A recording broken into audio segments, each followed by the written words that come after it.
Graça e paz, povo de Deus, abençoados, eleitos do Senhor. Aqui quem fala é Júlio Chaves, do canal Acorda, Povo de Deus, com mais uma mensagem da graça de Deus. Queridos, olha o tema da mensagem de hoje. Divorciado pode casar novamente?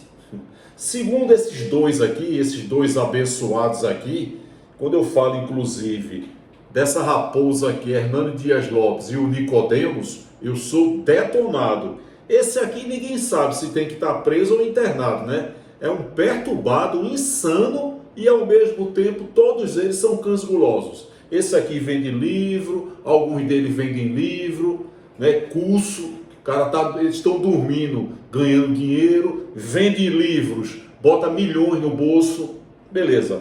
Então esses dois aqui têm a mesma linha de entendimento com relação à congregação. Eles são da linha presbiteriana. Só que um concorda e o outro não. Divorciado pode casar novamente? Esse perturbado aqui diz que não. Esse aqui diz que sim. Você vê debates, né? Então vamos lá. A gente vai ver. Divorciado pode casar novamente? Um diz que sim e o outro diz que não. Você vê como os evangélicos são manipulados, né? São doutrinados porque eles se baseiam na Bíblia. Ele chega para você que é evangélico e diz: meu irmão, isso aqui é o manual, o nosso manual de doutrina de ensinamento. Isso é mentira.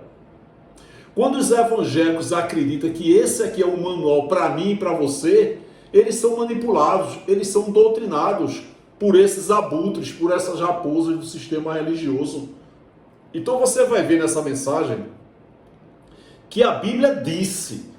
Hoje a Bíblia não diz absolutamente nada, ela disse, mas é através desse livro histórico que nós conhecemos o nosso Deus. Eu tenho falado que no âmbito espiritual, nem na época da Bíblia nunca mudou nada, porque todo espírito é perfeito e eterno.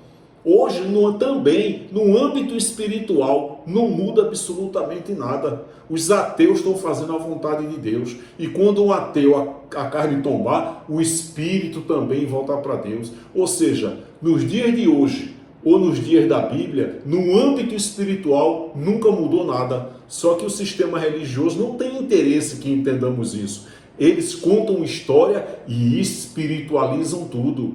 E nesse tema aqui, que é bem polêmico no meio evangélico, você vê, cada pastor tem a sua opinião.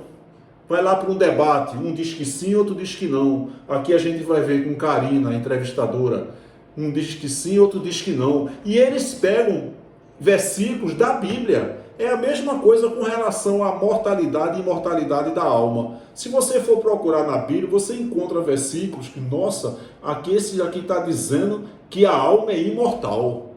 Já aqui está dizendo que é mortal. Você vai ver passagem na Bíblia onde é permitido casar e depois diz que não é permitido. Só que eles não têm interesse em ensinar para os evangélicos que esses mandamentos aqui com relação a casamento não tem absolutamente nada a ver conosco. Por quê? Porque esse livro aqui não é doutrina para mim e para você. Agora é lógico, Êxodo 20:12, honrar pai e mãe.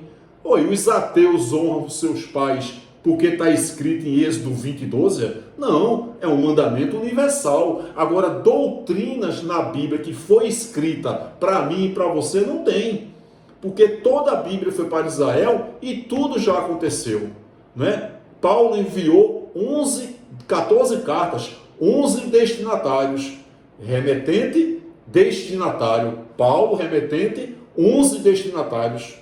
João escreveu o livro do Apocalipse para 7 igrejas da Ásia, que hoje é a Turquia. Remetente João, destinatário às 7 igrejas da Ásia. O que é que nós temos a ver com cartas? Se percebe aí o engano do sistema religioso.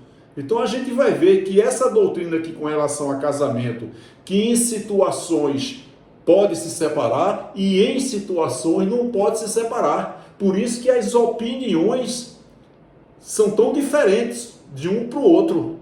Mas nada disso aqui não tem nada a ver conosco. Não tem absolutamente nada para a gente. Como é que pessoas que viveram há 2000 anos vai me ensinar algo? Esses ensinamentos, essas doutrinas lá de Deus, do antigo pacto, de Jesus, nenhuma delas foi para mim e para você. Isso é que é difícil os evangélicos compreenderem. Vou passar um áudio aqui da Karina entrevistando essa abençoada do Hernandes. Gosto muito da Karina, mas é uma vítima do sistema religioso, essa Karina, atriz, né? A bênção ela, mas totalmente vítima do sistema religioso. Então vamos lá. Eu vou pegar essa entrevista aqui agora e eu vou mostrar. Vamos lá.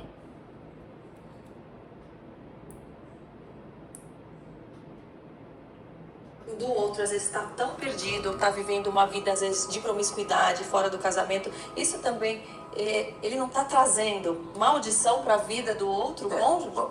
São coisas diferentes. Eu acho que se um marido ou esposa está vivendo uma vida promíscua, e o cônjuge sabe disso que está vivendo, e está aceitando, vivendo, nenhuma mulher, cristã ou não cristã, tem obrigação de aceitar isso. É por isso que há cláusulas receptivas de exceção para o divórcio.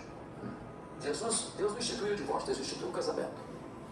Mas o Senhor estabelece cláusulas de exceção para um divórcio. Quando? Quando tem infidelidade. Não estou dizendo que havendo infidelidade tem que ter divórcio, não. O perdão é melhor que o divórcio. Mas perdão é condicional. O amor não. O amor é incondicional. Mas perdão não é. Um marido, por exemplo, quer viver uma vida promíscua, traindo a esposa aqui, ali, acolá, reiteradas vezes, e não quer mudar a sua conduta, essa mulher não tem obrigação de viver desse jugo.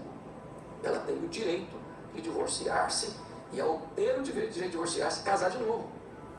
E tem muita gente que não se divorciando por casar de novo. A Bíblia não ensina isso, não. E o divórcio é ilegítimo aos olhos de Deus. Paulo Júnior discorda totalmente dele com relação a isso. Aos olhos de Deus. Ainda que aqui na terra está tudo certinho. Os documentos tudo direitinho, no cartório direitinho. Se o divórcio é legítimo aos olhos de Deus, o segundo casamento também é legítimo.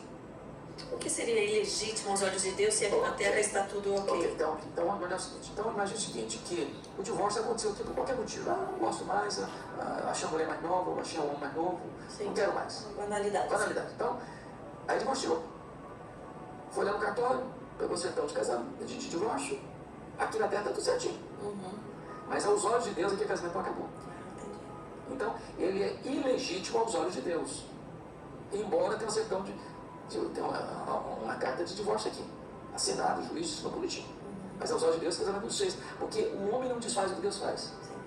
É por isso que Jesus disse, se ele se casar com outra, está lá em Mateus 19. Mateus 19, versículo 12. Se ele casar com outra, ele comete adultério. Por que comete adultério? Porque embora desfez o casamento aqui, diante de um juiz, um cartório, lá no tribunal do céu não está desfeito, não. Alguns acham, né, porque... Pobres evangélicos, viu? Que eles precisam viver em concordância, que só o fato de então não concordarem com alguma coisa, isso já é motivo para divórcio. Não é. Né? Eu não disse a segunda cláusula do divórcio, a primeira é infidelidade, a segunda é abandono, está lá em 1 Coríntios, capítulo 7, versículo 15. Por exemplo, imagine que o José casou com a Maria, os nomes mais comuns nossos. Aí, por uma razão religiosa, a Maria se converte, o José não. O José falou, não, eu casei com você como cristão. Com você, cristão, no caso, não. Quero não. Ou você larga o seu Deus, ou eu largo você. A Maria diz, não, eu não vou deixar meu Jesus. Eu vou continuar crente. Aí o José vai embora de casa. Abandona a Maria. A Maria abandonada por essa razão, não, diz a Bíblia, não está sujeita ao jugo. Inverte a história, fosse a Maria que abandonou José.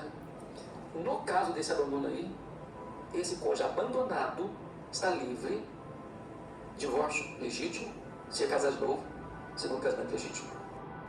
Está conversando com os discípulos sobre... Você percebeu que a linha de entendimento do Hernandes Dias Lopes é que se houver adultério, abandono, pode casar. Só que esses homens, eles levam essa doutrina para os nossos amados irmãos evangélicos por dia de hoje. E esses ensinamentos, tanto ensinamentos que é a favor do divórcio e que não é a favor do divórcio, eles trazem para os dias de hoje. Gente, não tem absolutamente nada a ver conosco, até porque na época haveria um plano de salvação, mas salvação de quê? Da grande tribulação que foi no ano 70. Então eles trazem esses ensinamentos para levar medo e terror para as pessoas. Porque, cuidado, vocês estão condicionadas a irem para o inferno, porque todos eles acreditam no inferno. Todos eles pregam um insano futurismo. Pergunta, é lícito separar?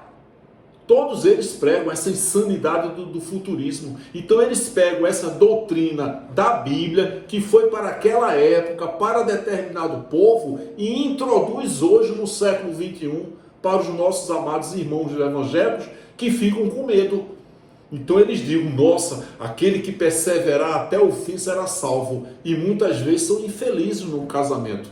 Ora, Jesus está dizendo que era possível perder a salvação. Interessante que bota dois homens desses e diz, não, uma vez salvo, sempre salvo. Não, é possível perder a salvação. E eles não ensinam que essa salvação da Bíblia se referiu à grande tribulação que foi no ano 70.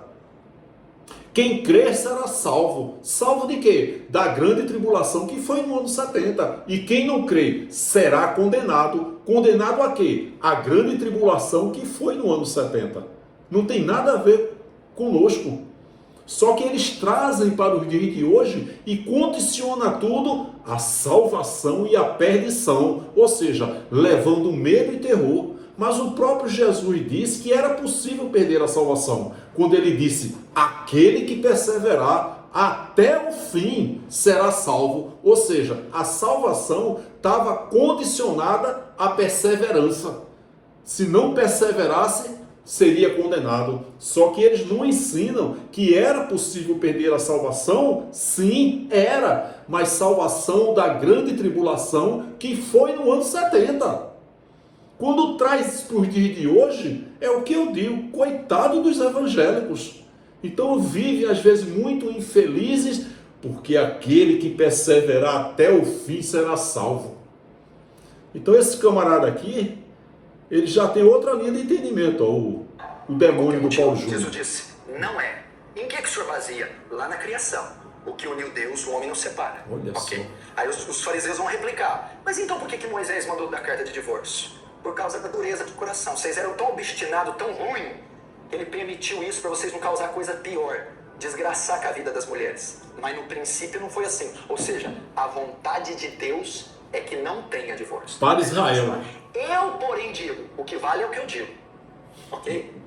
Todo aquele, aí chega no verso 9, que repudiar sua mulher, aí vem o texto difícil, não sendo por causa de relação sexual ilícita, comete adultério com ela. E que casar com a repudiada, comete adultério.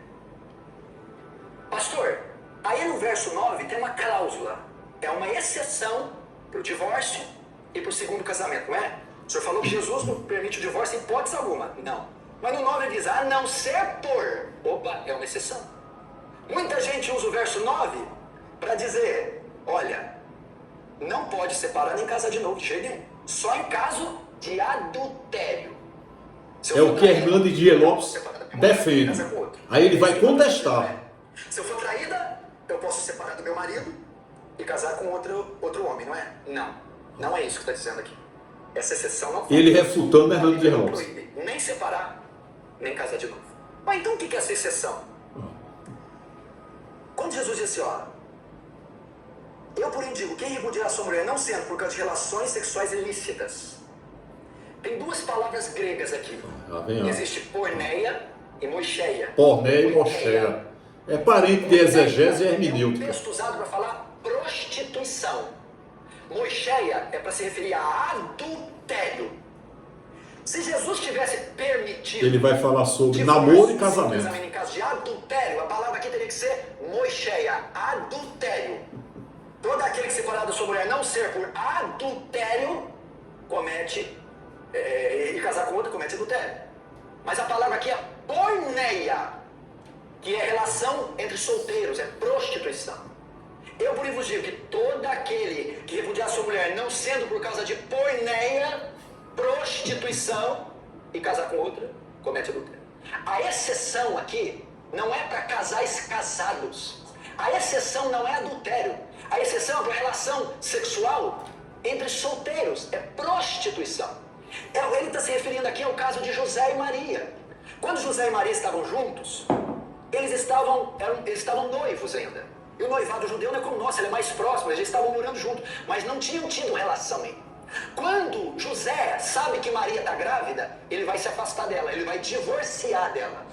Por quê? Ele ainda não estava legalmente casado. Naquele caso, ele podia largar, porque ele descobriu que Maria tinha tido relação, porque estava grávida. Até ele saber que era o anjo, que era Jesus, ele saiu. Naquele caso de porneia, Maria cometeu porneia, Maria fornicou, e eu estou noivo dela. Eu posso largar dela, Jesus disse, em caso de porneia. Tanto é que em João capítulo 8, os fariseus vão dizer para Jesus, você é filho de porneia. Ou seja, Jesus, você veio de prostituição. Eles sabiam da história da gravidez da Maria. Falou, você é filho de porneia, você veio de relação. Eles não dizem muito claro isso não. Isso que ele está dizendo não é verdade Filho de não. prostituição. É esse texto. Então Jesus não está dizendo em caso de adultério, casais casados, onde uma das partes trai e a outra inocente pode sair. Não é isso que ele está dizendo. Ele está dizendo em caso de prostituição. É isso que ele está dizendo. Logo, ele não dá cláusula nenhuma para o segundo casamento. Eu posso separar e largar de novo quando me trai? Você poderia se a palavra aqui fosse Moisés, se Jesus estivesse falando adultério. Jesus não está falando adultério, está falando relações sexuais ilícitas. Prostituição. Entre namorados. Então a cláusula não é para casais. Para casados, não pode Ele separar. não permite o divórcio, nem o segundo casamento. Como o senhor prova isso? 1 Coríntios 7, verso 10. Ora, os casados, ordeno não eu, mas o Senhor, que a mulher não se separe do marido. Pode separar? Não pode. Pode o marido separar da mulher? Não pode. Olha aqui, ó, ordem. Mas ele é bêbado? Não pode. Ele fuma? Não pode. Ele é ruim? Não pode. Olha lá. Ele bate na mulher? Não pode. Seu comentário. Ele agride os filhos? Não pode. Ele não quer trabalhar? Não pode. De tema para que a gente venha tratar neste canal. Você viu aí?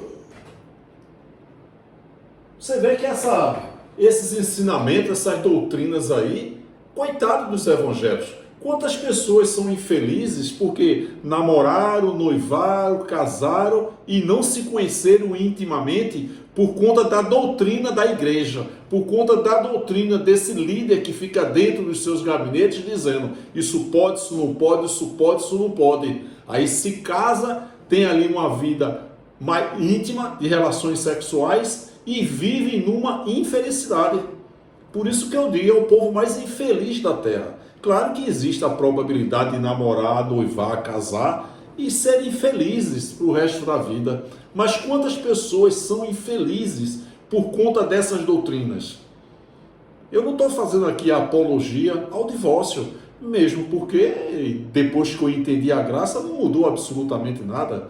Continuo sem beber, sem fumar, vivendo para a esposa, para a família, para a mãe, para os netos, para a empresa, fiel, 23 anos já casado, fiel à minha esposa. Não mudou nada, eu não estou fazendo apologia aqui ao divórcio de maneira nenhuma.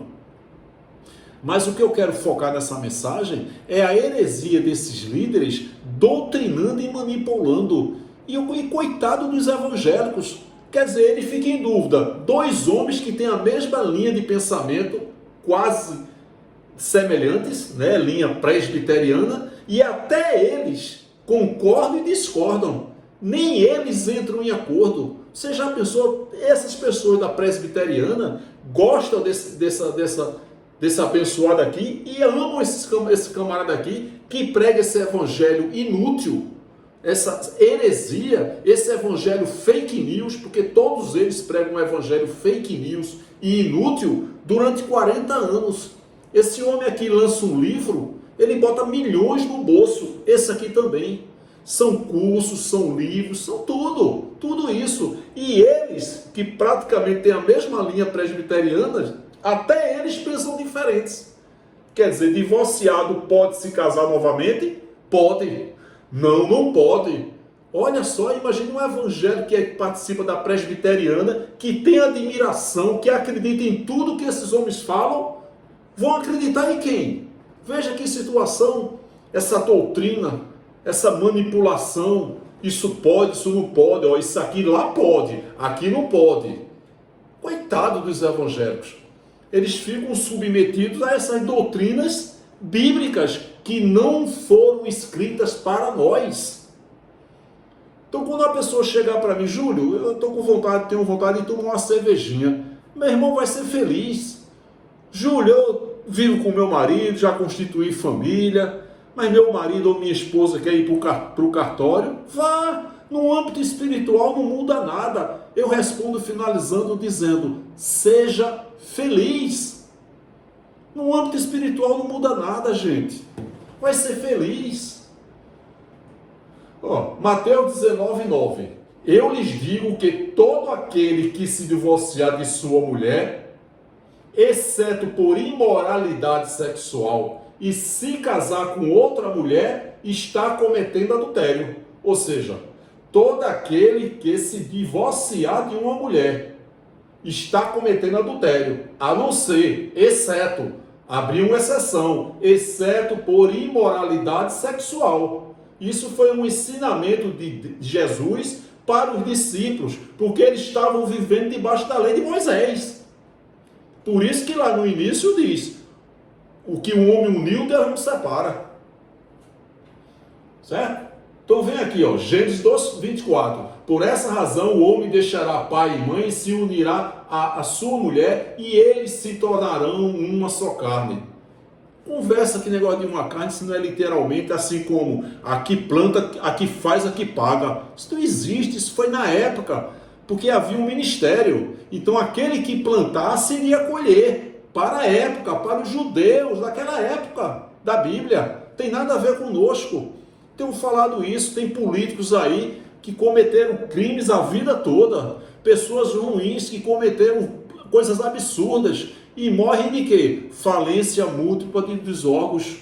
Que heresia, esse negócio de aqui faz, aqui paga, isso é uma heresia, uma frase do sistema religioso.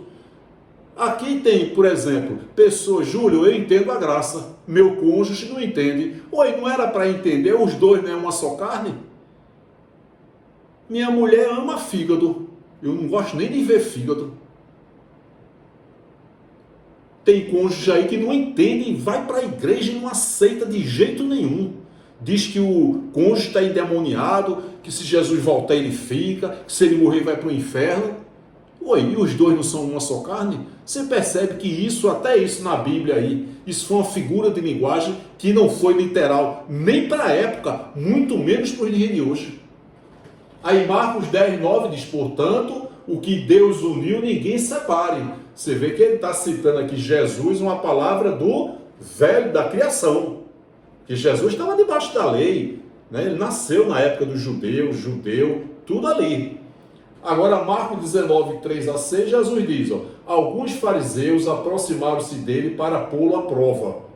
Perguntaram-lhe, é permitido ao homem divorciar-se de sua mulher por qualquer motivo, Jesus?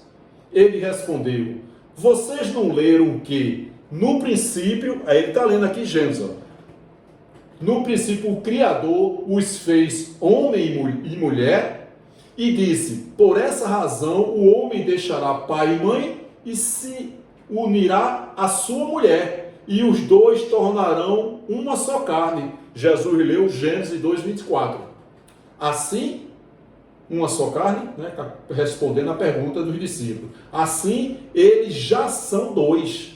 Aliás, assim eles já não são dois, mas sim uma só carne. Portanto, o que Deus uniu, ninguém o separe. Certo? Agora, o que Paulo diz, já depois da cruz. 1 Coríntios 7:15. Porém, se um marido não cristão... Por que Paulo está dizendo isso? Porque naquela época existiam aqueles que não compreenderam o evangelho nem da circuncisão, nem da incircuncisão. E Paulo chama de não cristão. Ou seja, eram os judeus que não creram que Jesus era o Messias de que os profetas profetizaram. Então Paulo está dizendo, porém, se o marido não cristão ou a esposa não cristã quiser o divórcio, Paulo está fazendo ali dando um ensinamento ali para os judeus. Então, que se divorcie, que se separe.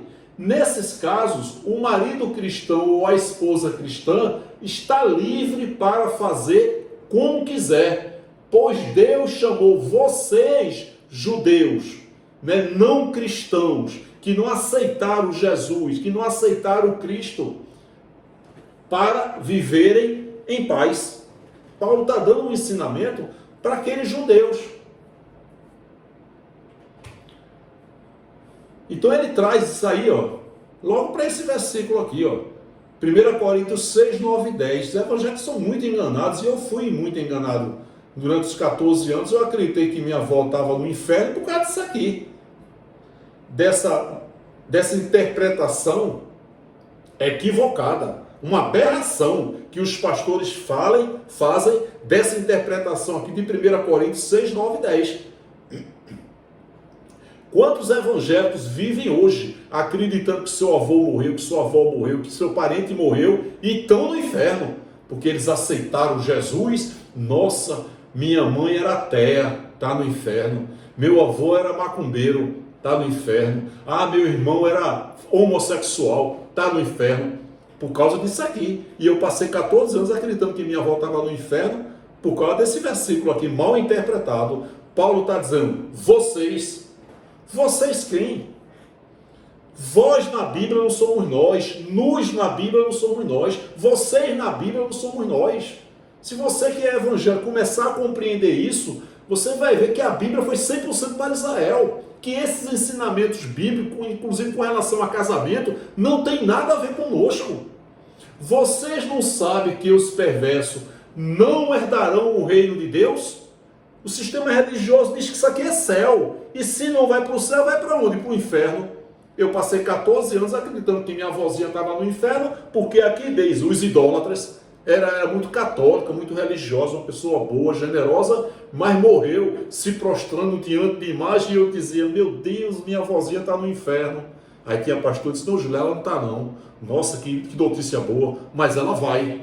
Um dizia que ela já está, e outro dizia que não, mas ela vai, que não tem jeito, que ela já morreu. Não herdarão o reino de Deus? Não se deixe enganar. Quem? Vocês quem? Judeus. Nem imorais, nem idólatras, nem adúlteros. Ó, falando de adultério aqui.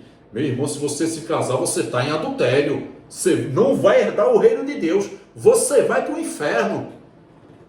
Nem homossexuais passivos ou ativos, nem ladrões, nem avarentos, nem alcoólatras, nem caluniadores, nem trapaceiros herdarão o reino de Deus. Aí o sistema religioso traz para o dia de hoje, diz que reino de Deus é o céu, e se essas pessoas aqui não vão para o céu, vão para onde? Para o inferno. Aí o cara se separou, tu vai para o inferno. Isso é adultério. Ah, tu é idólatra, tu vai para o inferno.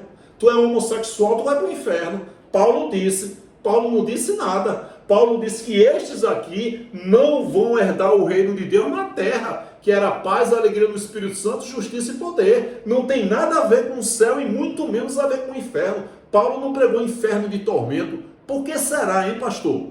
Mostra aí nas cartas de Paulo, Paulo pregando um inferno de sofrimento, esse inferno criado por vocês. Não falou. Por que Paulo não falou de inferno? Paulo foi no terceiro céu, 2 Coríntios 12, 2, 3, 4, e ouviu. Ele não viu nada no céu, ouviu palavras inefáveis. Terceiro céu, paraíso, diferente de reino de Deus. Jesus disse, é chegado o reino de Deus. João disse, chegou o reino de Deus. Paz, alegria do Espírito Santo, justiça e poder. Tem nada a ver com o inferno. Então associa isso aqui aos adúlteros, o cara que se separou da mulher, do marido. Você é adúltero, você vai para o inferno aqui. A palavra está dizendo que você não vai herdar o céu. Mentira desses adúlteros. Herdarão o reino de Deus. Paz, alegria do Espírito Santo, justiça e poder.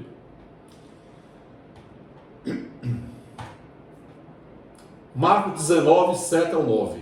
Perguntaram eles, então por que Moisés mandou dar uma certidão de divórcio à mulher e mandá-la embora? O Paulo Júnior fala isso aí. Jesus respondeu, Moisés lhes permitiu divorciar-se de suas mulheres por causa da dureza de coração de vocês.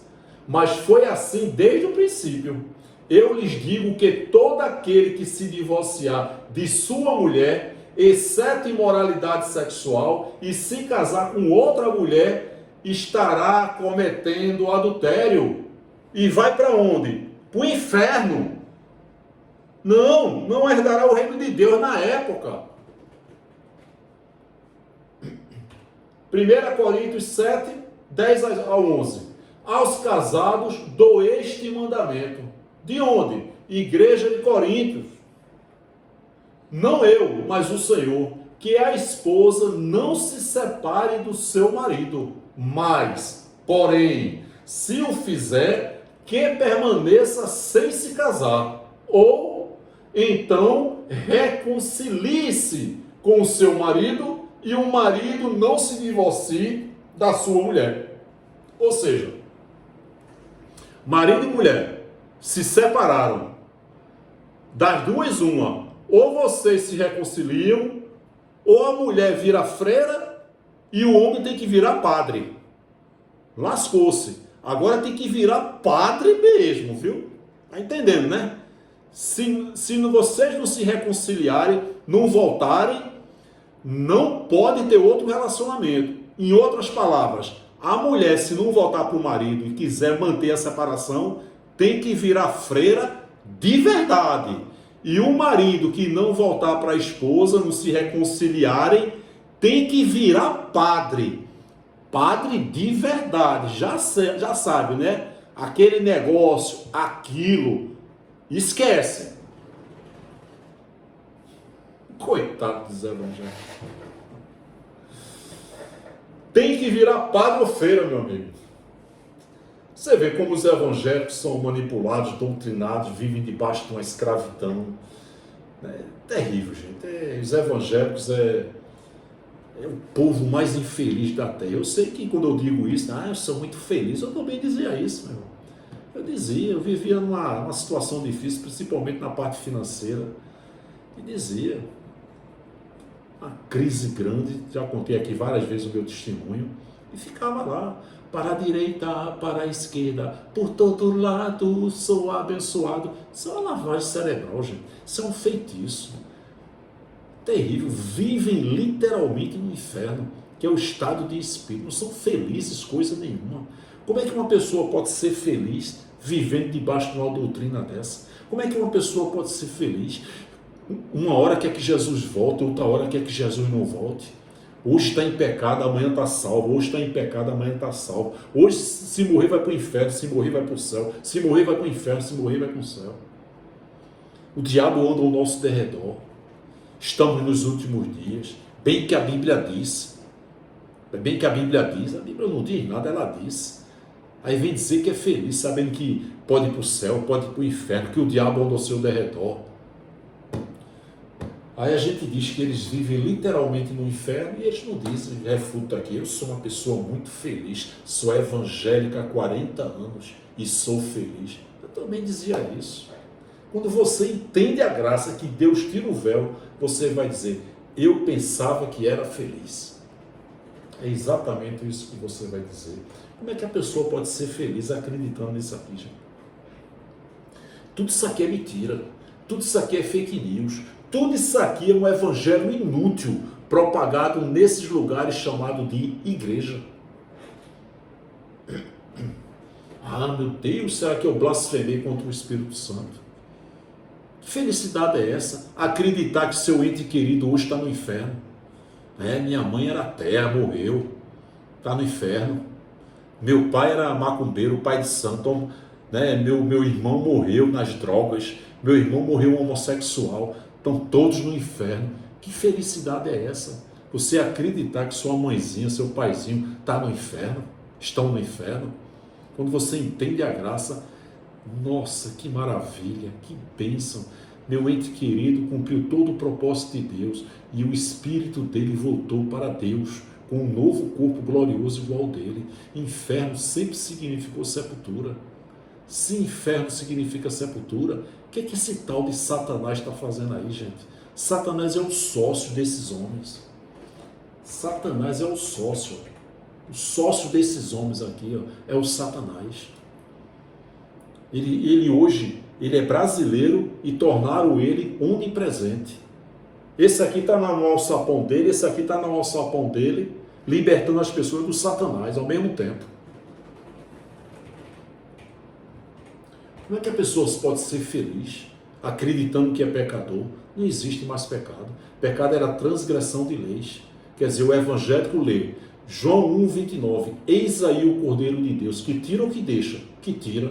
Aí o evangélico, 2000 anos depois, ressuscita o pecado e diz, nós somos pecadores. Quando você diz isso, você está na mão desses caras. Eis aí o Cordeiro de Deus, que tira ou que deixa? Que tira ou que tentou tirar? Não, tentou tirar, mas Jesus não conseguiu. O sangue do Cordeiro não foi suficiente. Jesus falhou, porque ele não conseguiu tirar o pecado do mundo. Porque quando o evangélico diz que é pecador, ele está anulando a cruz, está anulando Jesus, está anulando o sacrifício, está anulando o sangue do Cordeiro, que tirou o pecado do mundo, o mundo de Israel. Que pecado? As 613 leis da Torá, que era o pecado. 1 João 3,4, pecado é de fato transgressão de leis. Hebreus 9,26, ele aniquilou o pecado, mediante o sacrifício de si mesmo, uma vez por todas. Olha o apóstolo Paulo reconhecendo o Cordeiro de Deus, que tirou o pecado do mundo. Romanos 5,8, quando ainda éramos pecadores. Olha só, Paulo exaltando a obra de Jesus de Nazaré.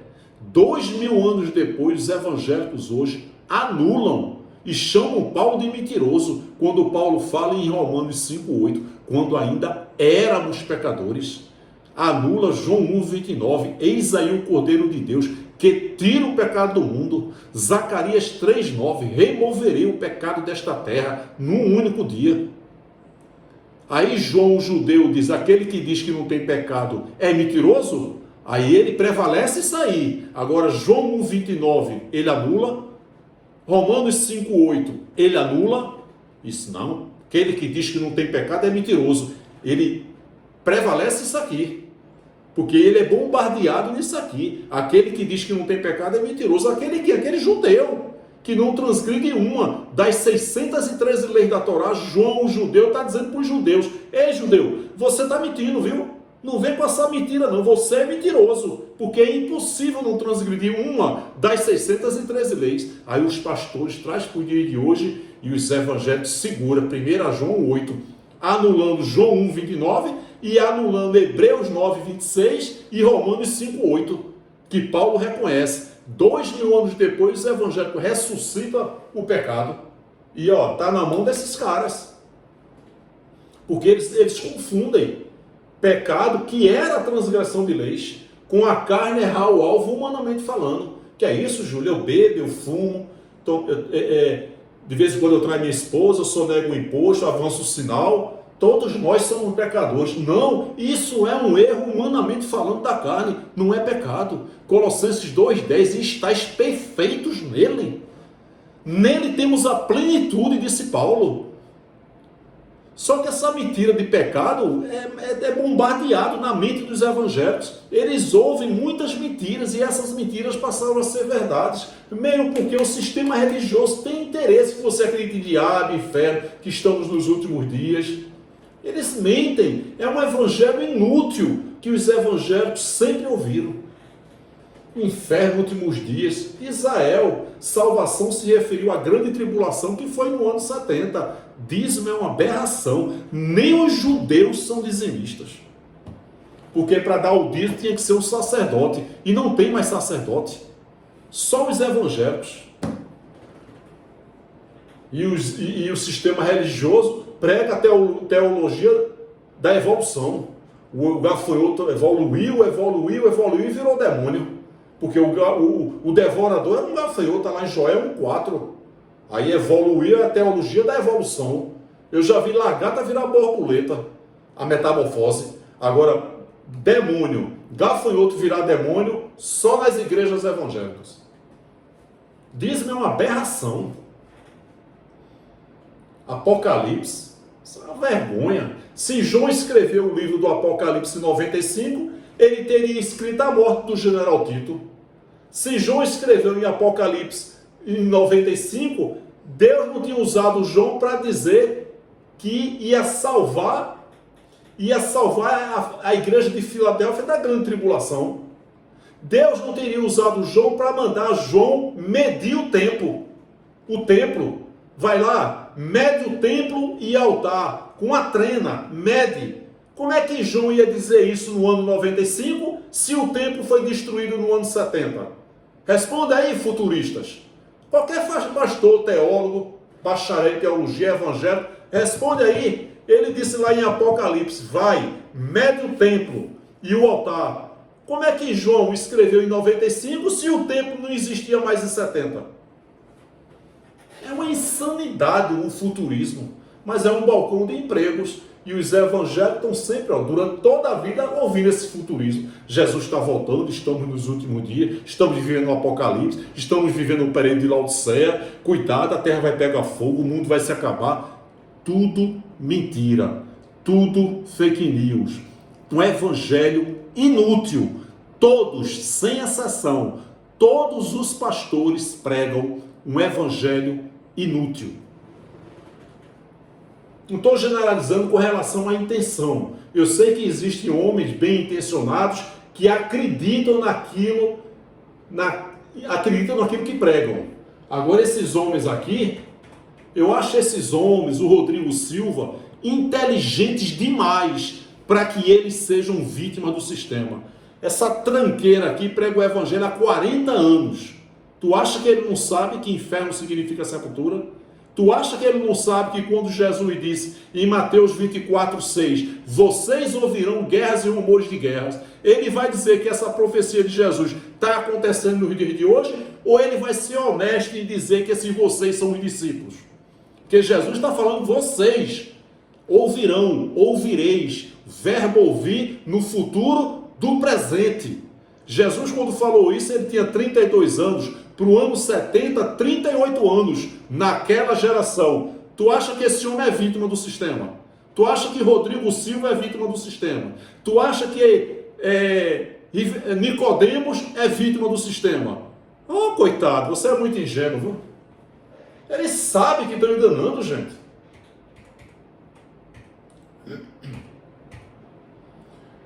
Volta de Jesus. A volta de Jesus foi Atos 2:4, quando o Espírito Santo habitou em toda a carne.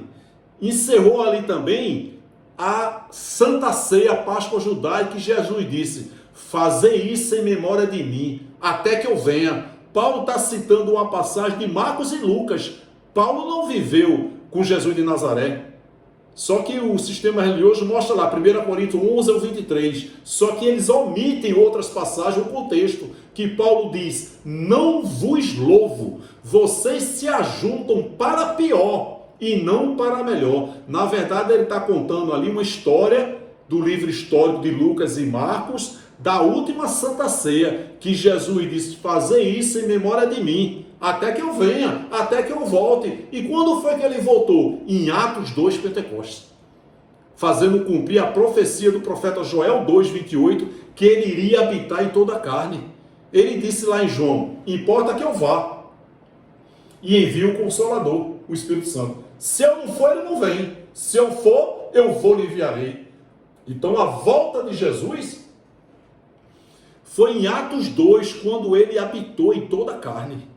Agora, o juízo de Deus foi no Apocalipse, foi o juízo de Deus lá em Apocalipse 14:7. O seu juízo, a sua ira chegou. Ou seja, a volta de Jesus, Atos 2:4, e o juízo de Deus foi para as 7 igrejas da Ásia do Apocalipse. Batalha espiritual nunca houve, blasfêmia contra o Espírito Santo é uma heresia. Quem blasfemasse contra o Espírito Santo era condenado. Condenado a quê? A grande tribulação que foi no ano 70. É impossível hoje blasfemar contra o Espírito Santo. E se for condenado, vai ser condenado a quê, pastor? Todo espírito é perfeito. Diabo e inferno são as duas maiores fontes de renda desse maldito sistema religioso. Diabo e inferno deixa esses homens ricos, milionários, pregando medo e terror e um evangelho mentiroso, inútil.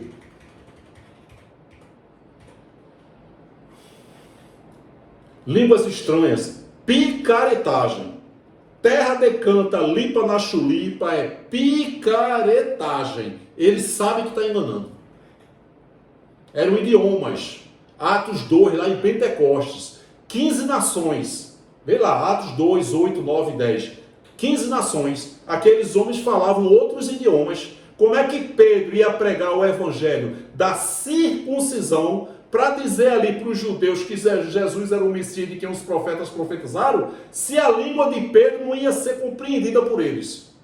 Pedro teve o dom de línguas estranhas, línguas estrangeiras, e eles falaram da grandeza de Deus nos idiomas deles. Eles falam isso. Esses homens galileus falando da grandeza de Deus na nossa própria língua materna, na nossa própria língua em que fomos nascidos. Tu vem com essa história de terra decanta, lipa na chulipa. Deixa de ser malandro, meu irmão. Para com isso, para de enganar os evangélicos. Pedro pregou e 3.000 judeus foram salvos. 3.000 pessoas, 3.000 seres humanos entenderam que Jesus era o Messias de quem os profetas profetizaram e foram salvos. De quê? Da grande tribulação. Eles não ficaram na Judéia, eles fugiram para os montes. E eles viram Jerusalém cercada de exército. Jesus fala isso. Quando foi que isso aconteceu? Abril do ano 70. Aí tu quer me dizer que Mateus 24, 6, vocês ouvirão guerras e rumores de guerra. Esse vocês somos nós? Isso é pilantragem, rapaz. Isso é assassinar a língua portuguesa. Vocês precisam parar, botar nas suas caras de pau óleo de peroba. Que vocês enganam os evangélicos. Não estou generalizando. Existem pastores que são vítimas, que acreditam. Mas a maioria está enganando. E esses homens que eu botei aqui, eles são inteligentes demais para eles serem vítimas do sistema. Para mim não são vítimas do sistema coisa nenhuma. Quer me dizer que o Rodrigo Silva é vítima do sistema? Que Malafaia, que Hernando Dias Lopes, que Agenor Truque, Edir Macedo, esses homens são vítimas do sistema. Manda uma cartinha aí, tá chegando dezembro, manda uma cartinha para Papai Noel. Você é muito ingênuo, muito inocente. Demônio não existe. Em meu nome vocês vão expulsar demônio, curar enfermo, ressuscitar os mortos e falar línguas estranhas. Esses 4 poderes foi dado de Jesus para os discípulos. Jesus não existe mais de Nazareno e os discípulos, nós não somos discípulos. Porque esses 4 poderes tinham que acontecer para os judeus, para que eles deixassem de ser judeu e se transformassem em cristãos e acreditassem que Jesus era o Messias de quem os profetas profetizaram. Esses que creram, nossa, ele ressuscitou, ele expulsou demônio, ele curou o enfermo, ele falou línguas estranhas, em nome de Jesus de Nazaré. Esses que creram saíram da situação de condenação para salvos. Condenação e salvação de quê? Da grande tribulação que foi no ano 70. Quando é que esses homens vão pregar isso? Em todas as igrejas evangélicas, 31 de fevereiro. 31 de fevereiro, os pastores vão pregar a graça para vocês. Besta do Apocalipse foi Nero. Anticristo foi um movimento, um sistema religioso. Tudo que era contra a pregação do evangelho, João disse, anticristos. E o anticristo já está no mundo, que era um sistema religioso, era um movimento. Porque havia um propósito de salvar os eleitos da grande tribulação.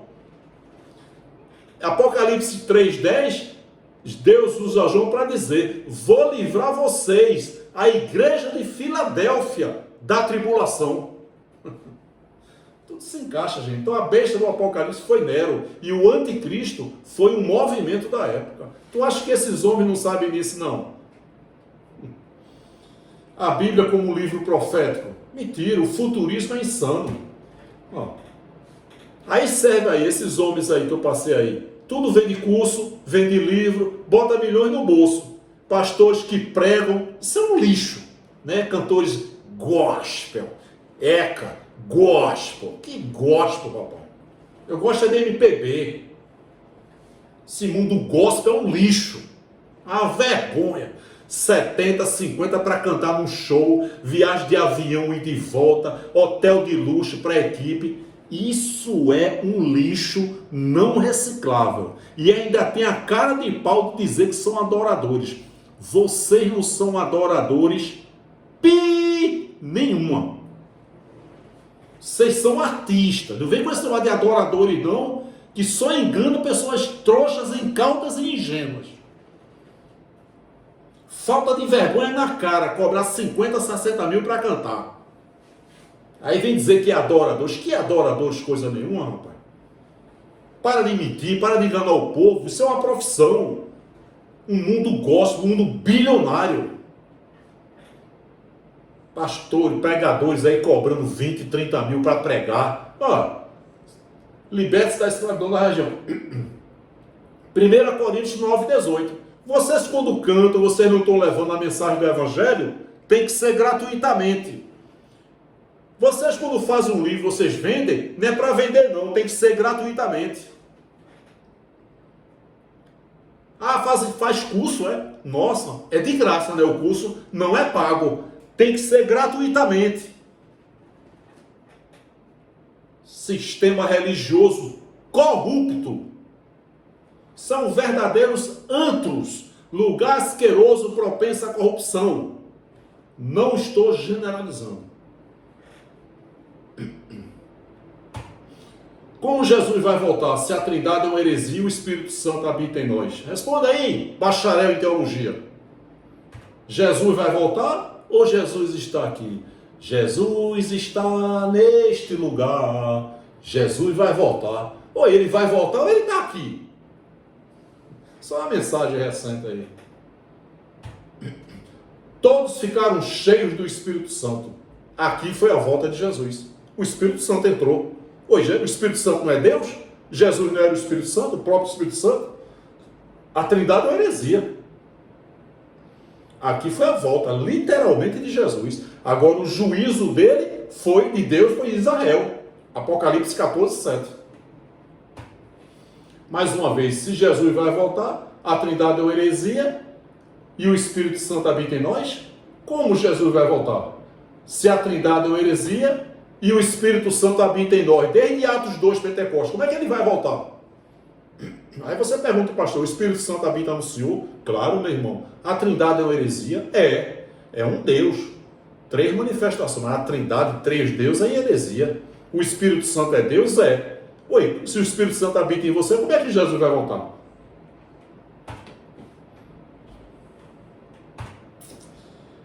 E ele respondeu, eu fui enviado apenas às ovelhas perdidas de Israel. Então ele veio apenas para Israel. E o juízo de Deus foi em Apocalipse 14, 7. Ele disse em alta voz, temam a Deus e glorifiquem, pois vai chegar a hora do seu juízo, chegará a hora do seu juízo, chegou. Oi, o verbo chegou, está no presente, no passado, no futuro, no presente. Estava tão próximo que João usou a expressão chegou. E aí? Acesse a playlist do canal, eu tenho mensagens focadas em determinados temas. Você já é inscrito no canal? Eu tenho falado isso, eu tenho ateus aqui que são inscritos no canal.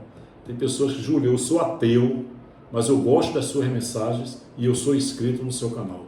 Então eu peço, nunca vou pedir nada a ninguém, nunca vou pedir dinheiro a ninguém. Eu combato e denuncio. Não se pode pedir nada a ninguém, tem que ser de graça. Tá certo? Então eu peço que você se inscreva no canal, clique no sininho, coloque todas, para que toda vez que eu colocar uma mensagem nova no YouTube, o YouTube avisa você. É muito importante também que você dá um like, dá um joinha, tá certo? Deixe seu comentário, que o comentário edifica muito, e compartilhe essa mensagem com outras pessoas. Meu canal de comunicação, Acorda Povo de Deus, numeral 7@gmail.com. Se inscreva no canal, dá um like, dá um joinha, compartilhe essa mensagem, tá bom? Muito obrigado, um forte abraço, um beijo no coração de todos e até a próxima, querendo Deus. Graça e paz, meus queridos.